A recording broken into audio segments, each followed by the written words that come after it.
નમસ્કાર દર્શક મિત્રો, હું છું એન્કર અર્પિતા પટેલ। દેશભરના તાજા અને સચોટ સમાચાર આપણી ભાષામાં જોવા માટે A1 અભિપ્રાય ન્યૂઝમાં આપનું હાર્દિક સ્વાગત છે। હવે જોઈએ મુખ્ય સમાચાર।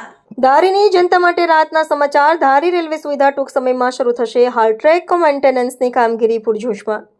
ધારી રેલવે સુવિધા છેલ્લા ઘણા સમયથી બંધ હતી। સ્થાનિકો, વેપારીઓ અને વિદ્યાર્થીઓમાં અપડાઉનને લઈને ભારે હાલાકીનો સામનો કરવો પડ્યો હતો।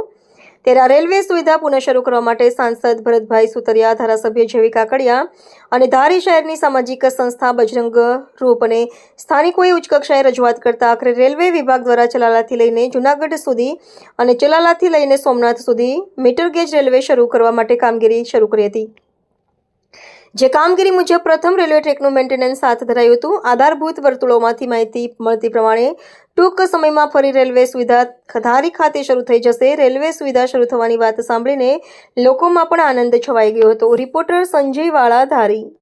હાલ ધારી રેલવે સ્ટેશનની અંદર અને આગળના બધા સ્ટેશનની અંદર રેલવેનું મેન્ટેનન્સનું કામ શરૂ છે, જેથી કરીને યાત્રીઓને અને અહીંની પબ્લિકને ખૂબ ઉત્સાહ અને ઉમંગ છે કે જેમ બને એમ ઝડપી શરૂ થાય એવી સંભાવના ખરી છે। મારું નામ રમેશભાઈ બાપુભાઈ મકવાણા, સ્થાનિક સામાજિક કાર્યકર તરીકે ધારી રેલવે સ્ટેશનને જે ટ્રેન બંધ થયેલી હતી ખીજડીયા અમરેલી, જે એ આગામી દિવસોમાં ફરી ચાલુ થવા જઈ રહી છે, ત્યારે સ્થાનિકોમાં પણ ઘણો ઉત્સાહ જોવા મળે છે। જે થોડીક રોડની આ મેન્ટેનન્સ ખર્ચ માટે રેલવે પાટાના એમના માટે આ કામગીરી બંધ કરવામાં આવેલ હતી।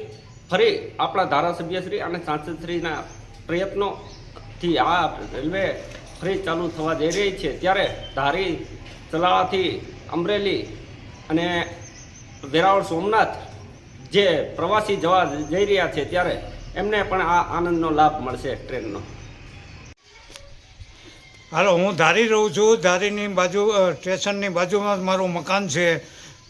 જનતાને ખાસ ખબર કે ટૂંક સમયમાં ટ્રેન શરૂ થશે, અત્યારે કામ ચાલી રહ્યું છે।